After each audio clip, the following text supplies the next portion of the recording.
우리는 앞서 하나님의 말씀과 하나님이 신 말씀, 그 말씀이 육신이 되어라는 주제를 가지고 생각을 해봤습니다. 태초에 하나님의 말씀이 계셨고 그 말씀이 곧바로 하나님이시라.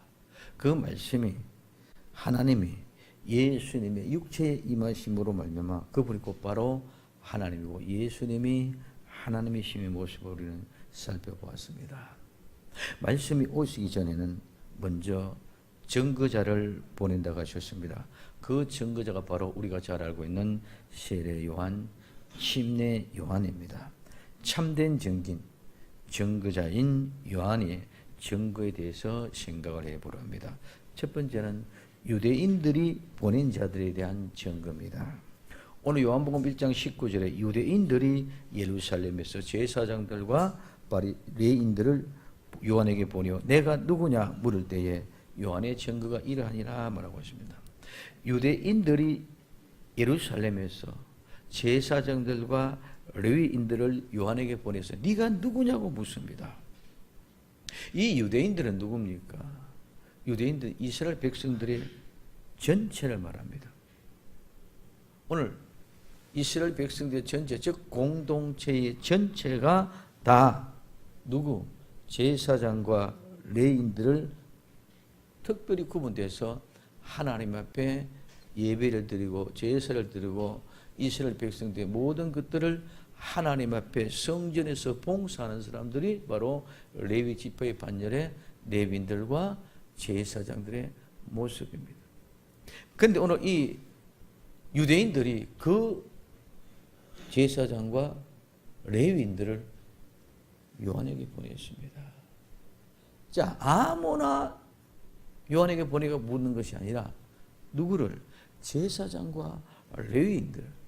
그럼 오늘 이스라엘 통칭에 대해서 오늘 얘기한다면은 이스라엘 백성들을 얘기하면 전체 세계 모든 백성들이 정치 지도자와 같은 그런 리더십입니다. 즉 하나님 앞에 있는 이스라엘 백성들은 유대인들은 하나님 앞에 가는 것에 대해서 뭡니까? 첫 번째 가장 껄끄럽고 부담스럽습니다.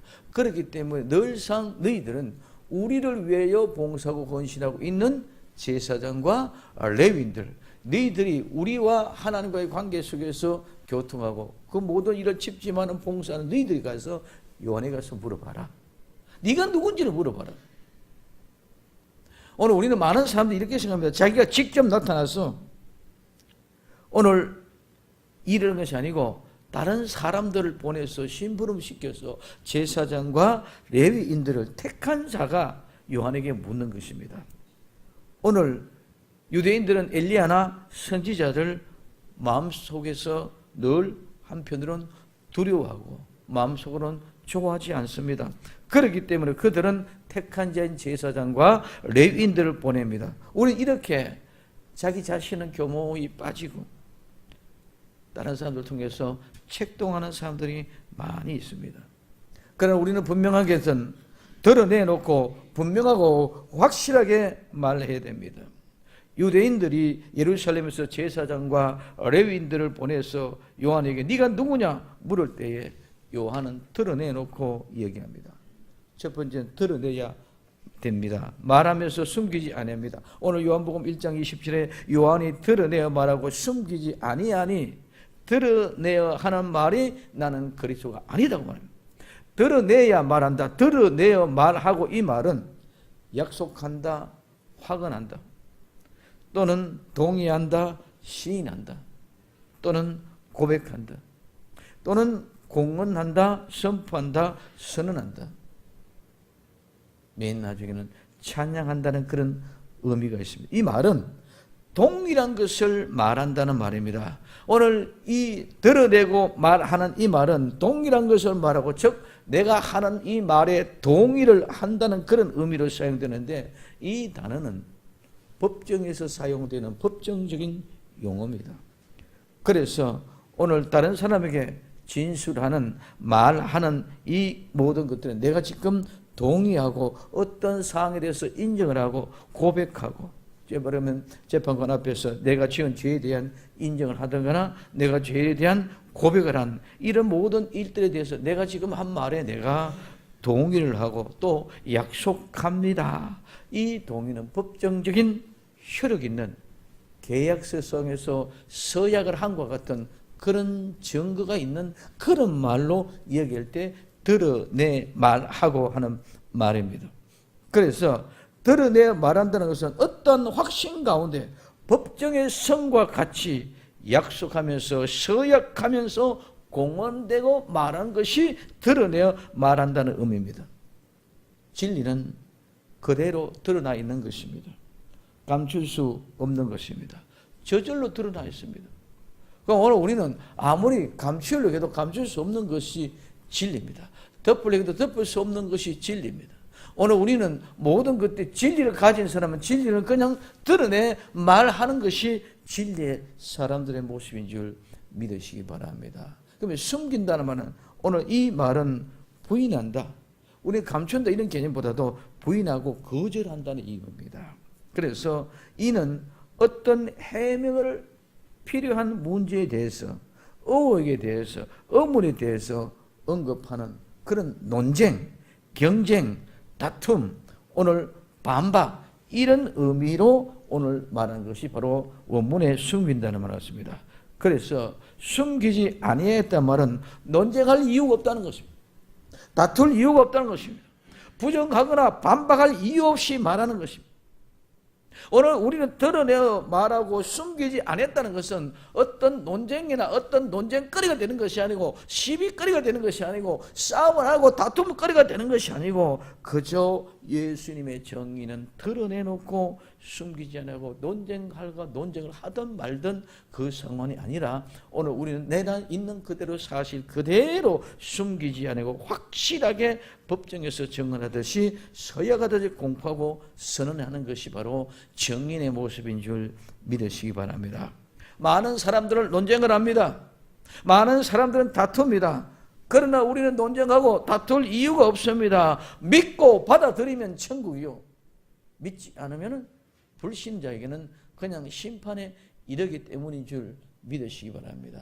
우리가 사리로 논리로 다투고 논쟁하고 시비거려서 싸움을 하고 이렇다 저렇다 성과 후를 옳고 그름을 우리가 아무리 명쾌하게 설명한다 할지라도 그 사람이 받아들이지 않으면 소용없는 일이고 아무리 어리석은 자 같이 말한다 할지라도 그 사람이 받아들이면 그는 구원이고 받아들이지 않으면 심판이기 때문에 우리는 논쟁거리를 만들어서 시비거리를 만들어서 다툴 이유가 하나도 없는 줄 믿으시기 바랍니다. 그렇기 때문에 드러내놓고 우리는 숨기지 않고 말을 한다는 것입니다. 그러면 오늘 우리는 어떤 모습이든지 나는 그리스도가 아니다. 그분이 누구다. 확실하게 이야기해야 됩니다. 오늘날 많은 사람들이 그리스도인 척합니다. 결코 그리스도가 아닙니다. 예수님 외에는 그리스도가 있을 수가 없습니다. 왜? 기름 부은 자, 즉 십자가에 못 박아 죽으신 분은 예수님 한 분밖에 없는 줄 믿으시기 바랍니다. 기름 부으면 죽었다가 다시 산 사람은 예수님 한 분밖에 없다는 것입니다. 어떤 사람 마음에 또 석가도 공자도 어떤 훌륭한 인물도 죽었다가 다시 살아난 사람은 이 세상에 아무도 없다는, 그렇기 때문에 그들은 기름 부은 자가 아니다는 것입니다. 오늘 우리는 어떤 누구도 그리스도가 될 수 없어요. 이만희, 안상홍이, 전능신 어떤 사람도 누구도 절대로 그리스도가 될 수가 없습니다. 그러나 마지막 때는 많은 사람들이 와서 내가 그리스도다고 얘기합니다. 오늘 마태복음 24장 5절에 많은 사람이 내 이름으로 와서 이르되 나는 그리스도라 하여 많은 사람을 미혹해 하리라. 오늘 그 많은 사람들이 그리스도라고 얘기하는 그 사람들은 미혹해 하는 것밖에 없습니다. 길을 잃게 만들게 만듭니다. 방황하게 만듭니다. 빗나가고 잘못되게 만드는 것밖에 없는 것이 바로 내가 그리스도라고, 그것이 그리스도라고 얘기하는 사람들의 모습입니다. 그들은 외식이나 모양이나 형상이나 이런 것들로 세상적인 방법을 가지고 자기가 그리스도인 척 만들어가는 것뿐인 줄 믿으시기를 바랍니다. 복음은 내가 그리스도가 아닌 것보다 더 분명하고 확실한 것이 복음인 줄 믿으시기 바랍니다. 복음은 그냥이 아니라 내가 분명하게 그리스도가 아닌 것처럼, 복음은 내가 분명히 100% 그리스도가 아닌 것보다 더 확실하고 분명한 것이 뭐다? 복음입니다. 그 복음은 하나님은, 말씀은, 예수님은 내가 그리스도가 아닌 것보다 더 분명하고 확실한 것이 복음이, 그분이 우리를 일깨워 주게 될 줄로 믿습니다.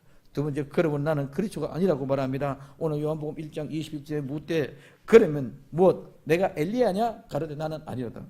묻되 내가 그 선지자나? 대답하되 아니다.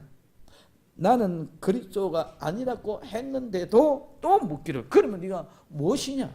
엘리야냐? 선지자냐? 묻습니다. 그럼 도대체 엘리야는 뭡니까? 엘리야는 여호와는 하나님이라는 이름의 뜻을 가지고 있습니다. 후기 유대교에 있어서 엘리야만큼 영향을 미친 사람은 없습니다. 성경 열왕기상 17장, 18장 두 장에 걸쳐 장날하게 이야기하고 있습니다. 또 엘리야가 이렇게 두드러지는 이유는 신비로운 성천 열왕기하 2장 11절에 살아서 올라갔기 때문입니다. 또 말라기 4장 3절 4절 그가 다시 오리라고 얘기했기 때문에 그렇습니다. 그렇기 때문에 오늘 엘리야가 오리라는 그 예언은 유대인들은 그가 올 것에 대한 기적과 이런 전설로 이어지면서 엘리야의 성천 이런 초자연적인 도움을 통해서 그들의 생각은 엘리야가 마치 무와 같이 하나님같이 두렵게 느껴졌다는 것. 그렇기 때문에 네가 엘리야냐고 묻는 것이 여기 있습니다. 그래서 특별한 사람, 여호와는 하나님이시다는 뜻과 함께 그들이 기다리고 있는 이유가 바로 여기에 있다는 거예요. 그러면 내가 엘리야도 아니다. 그럼 두 번째, 그러면 그 선지자냐? 선지자는 예언자, 선포자입니다. 그럼 이 선지자의 말은 말한다, 선포한다는 말과 함께 그 앞에 오늘 시간 부서가 앞에 사전에 앞당기를 떠나는 이 접두서가 붙어요. 그래서 앞당겨서 말한다, 미리 말한다, 사전에 말한다, 그런 의미를 나타내서 오늘 우리는 선지자, 예언자, 선포자 이렇게 이야기하고 있습니다. 오늘 이 선지자, 예언자, 오늘 침례 요한은 말합니다. 나는 엘리야도 아니다. 나는 그 선지자도 아니다. 그러나 오늘 엘리야도 아니다, 그 선지자도 아니라고 이야기했던 이 요한은 그 선지자보다 더한 앞길을 열려고 온 사람, 그 엘리야보다도 그 큰 은혜를 통해서 엘리야 역할을 감당한 사람, 그래서 그 엘리야는 선지자로서 엘리야가 앞으로 와서 예비로 왔던 것처럼 오늘 이 요한은 이 선지자와 엘리야와 같은 역할을 감당합니다. 그래서 마태복음 11장 14절에 만일 너희가 절겨 말을 믿을진대 받을진대 오리라 한 엘리야가 곧 바로 이 사람이다. 예수님께서 친히 침례 요한을 오리라 한 엘리야가 바로 이 사람이에요. 그래서 지금 이 요한은 자기는 엘리야가 아니다, 자기는 그 선지자도 아니다 그랬지만은 엘리야보다 더한, 선지자보다 더한 역할을 감당한 사람이 바로 이 침례 요한인 줄 믿으시기 바랍니다. 그래서 여자가 낳은 자중에 침례 요한보다 더한 사람이 없다고 얘기합니다. 그러면 구약시대 때 모든 선지자, 예언자들보다 훨씬 더 영향을 미친 사람이 바로 이 요한이라는 것입니다. 그래서 세 번째, 너는 내게 대하여 뭐라고 하느냐? 그럼 너는 누구냐 도대체? 침례 요한도 보고 너는 엘리야도 아니다, 그 선지자 아니다. 그러면 너는 도대체 누구냐? 오늘 요한복음 1장 22절에 또 말하되 누구냐? 우리를 보낸 이에게 대답하게 하라. 너는 내게 대하여 무엇이라 하느냐? 가로되 나는 선지자 이사야의 말과 같이 주의 길을 곱게 하라고 광야에서 외치는 자의 소리다. 광야, 우리 너무 잘 알고 있습니다. 이 광야는 황폐하고 황무한 것입니다. 이 광야는 버림받은 것이고 포기한 것이고 고독한 것이고 외로운 것입니다. 그렇기 때문에 적막하여 사람들이 별로 찾지 않은 곳을 오늘 우리는 광야라고 이야기합니다. 그 광야에 외치는 자는, 이 외친다는 부르짖다, 외치다, 소리 지르단 말인데 이 말은 울음소리에서 유래되어지는데 이 말은 첫째는 무척 기뻐한다. 두 번째는 선언, 선포한다. 세 번째는 부르다, 불러낸다. 네 번째는 부르짖다, 외치다, 소리 지르자를 의미합니다. 그러면은 광야에서 외치는 소리는 포기하고 고독하고 외롭고 황막하고 황폐한 그 심령에 가장 기쁜 좋은 소식을 선포하고 그들을 불러내서 그 기쁨의 복된 자리를 초청하기 위하여 부르짖는 소리가 바로 광야에서 외치는 자의 소리인 줄 믿으시기 바랍니다. 광야에 아무도 없는데 빈들이 가가 그냥 외치는 것이 아니라 오늘 광야와 같은 황폐한 심령들에게 가장 기쁜 소식, 아름다운 복음의 생명의 말씀을 전하고 그들을 초청해서 불러내고 그래서 그 초청해서 불러내기 위하여 오늘 목이 터져라 외쳐 부르짖는 소리가 바로 광야에 외치는 소리입니다. 그러면 그 소리라는 말은 바로 음성입니다. 목소리입니다. 이 음성 소리는 빛나다 비치다 분명하게 하다 해서 유래되었습니다. 이 목소리는 빛나고 비치고 분명하게 하기 위해서 외치는 그 목소리. 그러면 광야에서 외치는 자의 소리라는 말은 황폐하고 고독하고 외롭고 무지하고 정말 사람이 별로 함께하지 못하는 그런 황폐한 심령들에 찾아서 가장 복된 소식, 예수 그리스도의 참된 복음을 목이 터져라 외치는데 그들의 심령에 빛을 비춰주고 그들의 심령의 모든 불안과 저주와 흑암의 권세가 다 물러가게 만들고 분명하게 확실한 진리가 드러나게 외치는 자의 소리가 광야에 외치는 자의 소리인 줄 믿으시기를 바랍니다. 그래서 요한은 자기에게 묻는 자에게 분명하고 확실하게 얘기합니다. 이사야가 말한 것과 같이 주의 길을 곱게 하라고 광야에 외치는 자의 소리라고 선언합니다. 주의 길은 주님의 생활의 방식입니다. 주님이 가신 그 길은 주님의 생활의 방식입니다. 주님의 생활의 방식 곧 똑바로 인도하라는 거죠.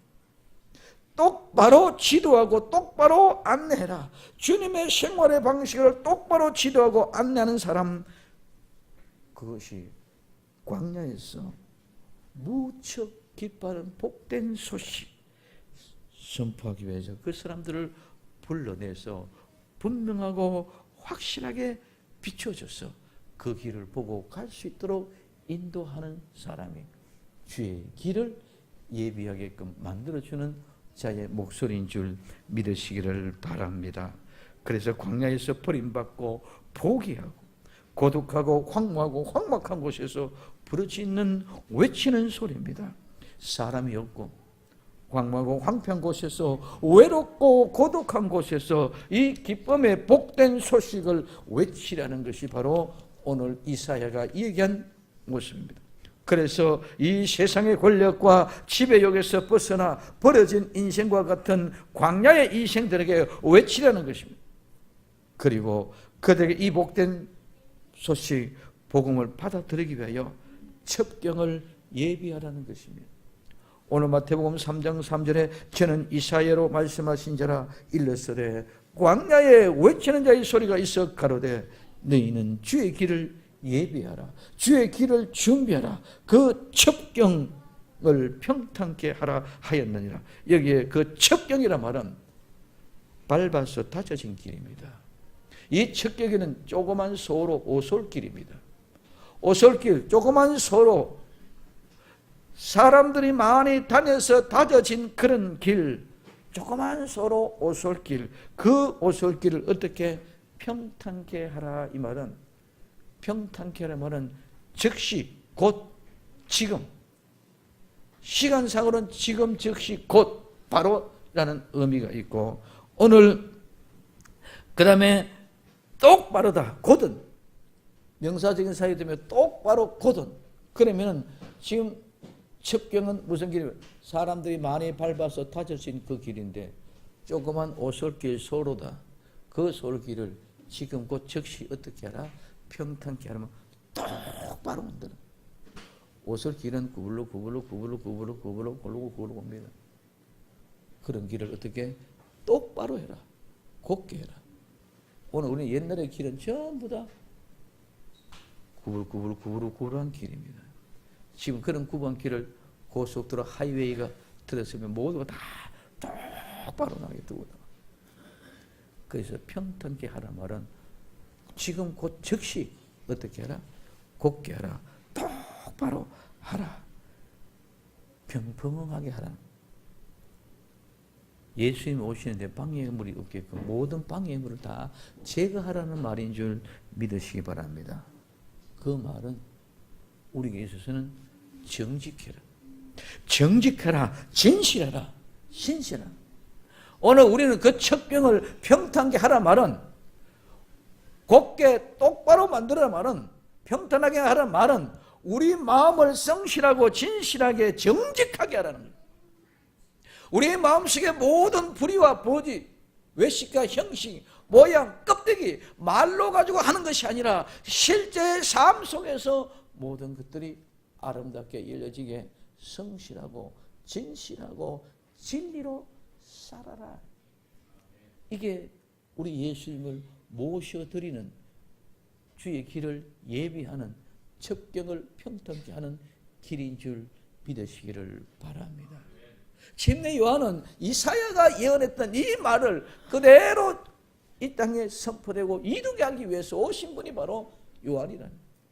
오늘 나와 여러분들도 아름다운 복음을 들고 나갈 때에는 주의 길을 예비하라. 주의 길을 예비하라. 그 첩경을 평탄케 하라. 많은 사람들이 발로 닿아서 밟고 다녔던 그 길, 조그만 소로길, 조그만 오솔길과 같은 그 길을 이제는 쫙 좀 평탄케 해라. 평평하게 해라. 열어라. 곱게 해라. 지금 즉시 어떻게 해라? 너희들이 새롭게 좀 변화돼서 성실하고 진실하고 정말 신실한 진실한 정직한 사람이 되어져라. 그것이 주의 길을 예비하는 것인 줄 믿으시기를 바랍니다.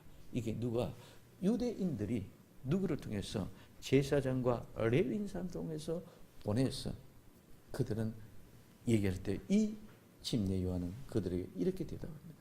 나는 누구냐? 이사야가 보내서 광야에서 외치는 자의 소리다. 주의 길을 예비하기 위하여 첩경을 평탄케 하라고 온 사람이다. 두 번째는 바리새인들이 보낸 자들에게 한 증거입니다. 오늘 요한복음 1장 24절에 25절에 저희는 바리새인들에게서 보낸 자들아 또 물어 가로되 내가 만일 그리스도도 아니요 엘리야도 아니요 그 선지자도 아닐 때 어찌하여 세례를 주느냐. 오늘 이 바리새인들은 나누다 분리하다는 뜻을 가지고 분류된 사람을 얘기합니다. 그러면은 이제 누구 유대인들이 제사장과 레위인들을 보냈습니다. 그 지도를 통해서 그래서 이제는 침례 요한이 세례 요한이 뭐도 아니다 엘리야도 아니다 누구도 아니다 그의 선지자도 아니다. 그렇기 때문에 이제는 하나님과 좀 거리가 멀어졌으니 우리가 아는 지식으로 종교적인 것으로 얼마든지 오늘 이야기할 수 있겠다. 그래서 바리새인들이 특별히 구분되어 분류된 사람들이 오늘날 말하면 좀 지식 있고 좀 똑똑한 그런 사람들. 그래서 엘리야도 아니고 선지자도 아니라는 말에 자신을 얻었습니다. 그래서 구별되고 특별히 자신들이 내어 세울 수 있는 그런 지식적, 즉 실력파를 보내서 묻습니다. 아니 네가 그러면은 그리스도도 아니고 엘리야도 아니고 그 선지자도 아닌데 왜 침례, 왜 세례를 주느냐 묻습니다. 첫 번째, 침례를 세례를 주느냐. 이 침례를 주느냐 이 말은 세례를 베풀다, 침례를 베풀다는 말입니다. 이 밥티조는 밥도 잠그다 물들이다의 말의 강의력입니다. 사람을 물에 빠뜨리거나 배를 침몰시킴으로 멸망시키는 것이 바로 이 잠그다는 밥토라는 말입니다. 그러면 이 밥티조라는 말은 침례를 준다, 세례를 준다 이 말은 사람을 물에 빠뜨려서 죽인다는 의미인 줄 믿으시기를 바랍니다. 물에 빠뜨려서 죽인다는 것입니다. 그래서 물에 빠뜨려서 멸망으로 죽이는 것입니다. 그래서 물 속에서 다시 올라올 때는 이제는 죽었던 사람이 다시 살아서 새로운 사람이 되는 것이 바로 침례요 세례의 의미인 줄 믿으시기 바랍니다. 우리는 죽지 않으면 부활이 없습니다. 죄인으로 고백되지 아니하고는 절대로 침례를 받을 수가 없습니다. 왜? 내가 죄인이라는 사실이 알아졌을 때 내가 죽을 수 있는 것이지, 내가 죄인이 아니면 절대로 죽을 수가 없습니다. 구약의 양과 염소와 송아지를 제물로 드립니다. 내가 죄인이 아니면 그 제물을 드릴 이유가 없습니다. 내가 죄인이기 때문에, 내가 죄인으로 고백되어졌기 때문에 내가 죽으러 들어가는 것인 줄 믿으시기를 바랍니다. 죄인이 아니면 절대로 죽지 않습니다. 그러므로 죄인이라고 인정될 때에 주는 그리스도시요 살아계신 하나님의 아들이라고 고백됩니다. 이 고백과 함께 죄에 대해서 죽고 의에 대해서 살아나서 새 사람이 되는 것이 침례요 세례입니다. 그러므로 오늘 왜 침례를 주느냐 물음에 대한 요한의 대답입니다. 너희 가운데, 즉 너희 사이에, 너희 한가운데 너희가 알지 못하는 한 사람이 있었는데 나는 그분의 신발의 끈도 풀 수 없다고 고백합니다. 예수님은 항상 우리 가운데 계시는 줄 믿으시기를 바랍니다. 우리가 모를 뿐입니다. 오늘 바리새인들이 보낸 사람들을 향하여 요한이 하는 말입니다. 너희가 모르는 한 사람, 너희 가운데, 너희 중앙에, 너희 한가운데 서 계신다. 그들은 예수님을 모르는 줄 믿으시기 바랍니다.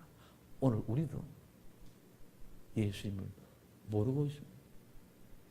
우리 가운데, 우리 심령의 중심에 예수님이 내게 계심에도 불구하고 우리는 모릅니다. 예수님은 항상 우리의 삶 속에서, 예수님은 항상 우리의 삶의 현장에 함께 계시는 분이 예수님입니다. 그러나 우리는 모릅니다. 우리는 모를 뿐만 아니라 알려고 하지도 않습니다. 말은 얘기하는데, 입술은 얘기하는데 알려고 하지 않습니다. 관심이 없습니다. 왜? 알고 관심을 가지면 내 모든 것들을 죄가 드러나기 때문에 나는 죄인이라는 사실을 덮어놓고 있는데, 알면 죄가 드러나는데 어떻게 알려고 합니까? 그러므로 죄가 가로막았기 때문에 우리 한가운데, 우리의 중심에, 내 삶의 모든 현장 속에서 예수님이 보는 눈을 열려지지 않았습니다. 예수님이 보는 눈이 열려지기를 예수님의 이름으로 축원을 드립니다.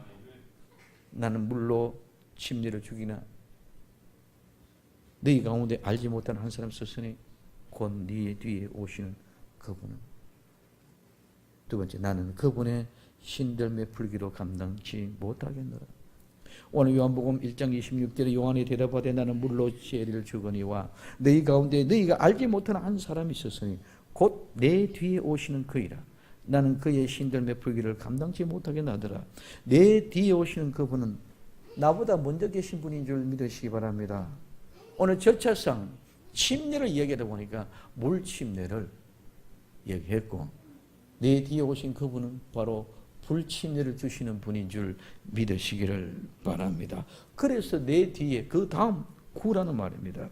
내 뒤에 오신 그분은 물 침례 다음에 불 침례를 의미합니다. 그래서 나는 그분의 신발끈을 풀기도 감당할 수 없다는 거예요. 여기 신은 우리의 이런 운동이나 구두나 우리의 이런 신발이 아니고, 신이 아니고 샌들입니다. 샌들은 끈을 밑에 단다는 말에서 의문이 시작이 되어집니다. 그래서 샌들은 끈을 밑에 달아서 위에서 이렇게 묶는 것입니다.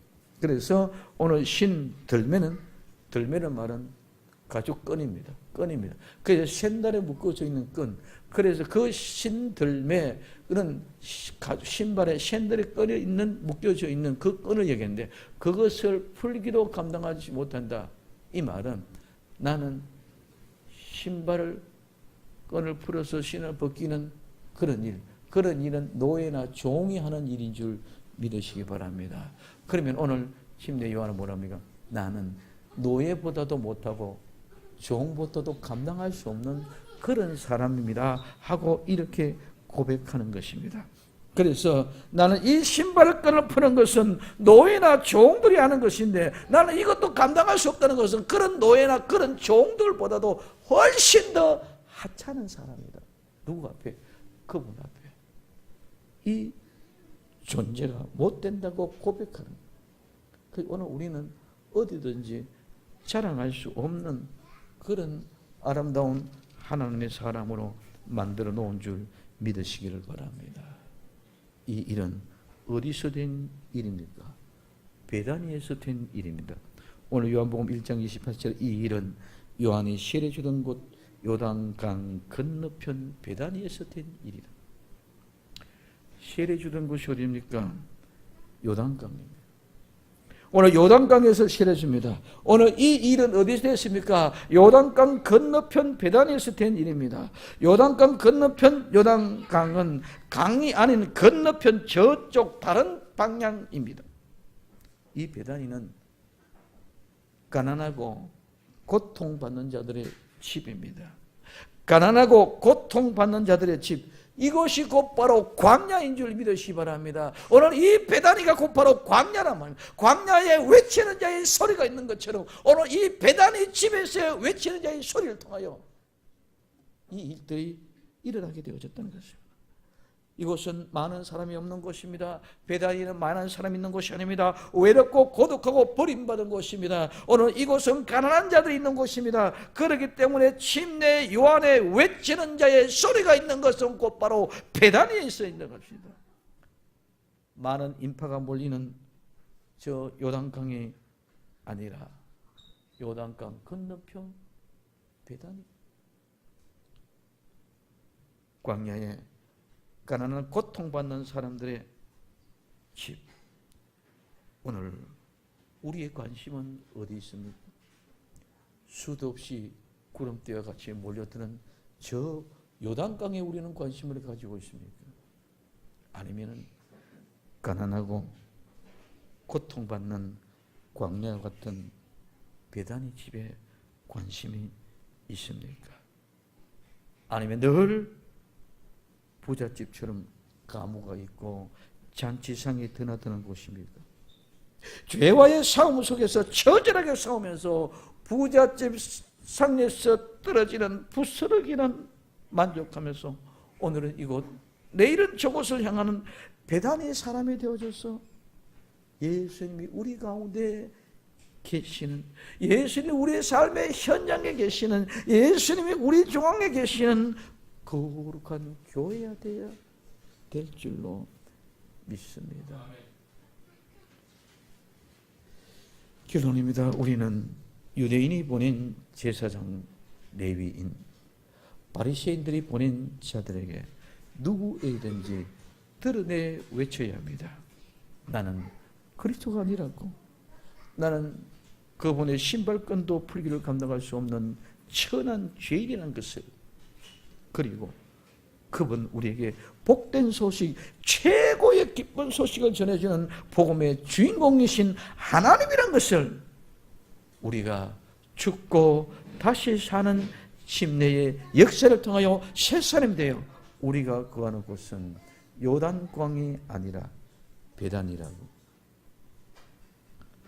하나님의 일, 하나님의 역사는 요단강에서 일어나는 것이 아니라 광야인 베다니에서 일어난다는 것을 우리는 분명하게 알고 확실하게 증거할 수 있어야 됩니다.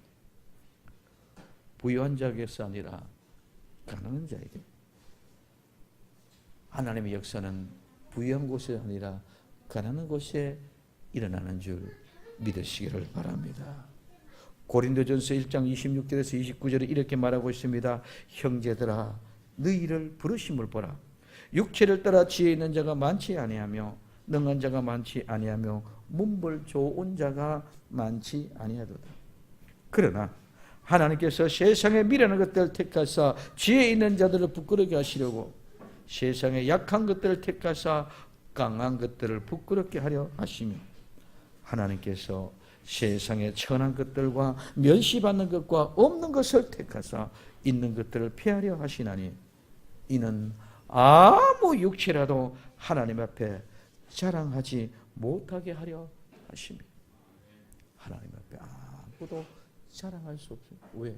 나는 가난하고 나는 미련하고 나는 천하고 나는 부족하고 나는 어마어마하게 문벌도 없는 그런 사람이 이와 같이 되어졌기 때문에 자랑할 것이 없고 오직 자랑하면 예수님 자랑, 하나님 자랑밖에 할 수 없게끔 만들어 놓기 위함인 줄 믿으시기를 바랍니다. 누가 베다니 사람입니까? 돈이 없어서 가난한 사람이 아니라 죄를 발견하고 의에 굶주려 심령이 가난한 사람이 바로 베다니 사람입니다. 우리는 무엇 때문에 고통을 받습니까? 예수님 때문에 고통 한번 받아보았습니까? 예수님은 나를 위하여 십자가에 못 박혀 죽으시면서 부끄러움과 수치와 고통의 처참함을 당하면서 죽어갔는데 나는 아무것도 한 것이 없는데 나는 아무것도 한 것이 없는데 나는 아무것도 한 것도 없는데 하나님이 나를 자녀 삼아 주셨네. 나는 아무것도 한 것이 없는데 하나님이 나를 자녀 삼아 주셨네. 나는 아무것도 한 것이 없는데 하나님이 나를 낳으셨네. 나는 아무것도 한 것이 없는데 내 부모가 날 낳아주셨네. 내 부모가 날 낳아주셨네. 나는 아무것도 한 것이 없는데 하나님이 날 자녀 삼아주셨네.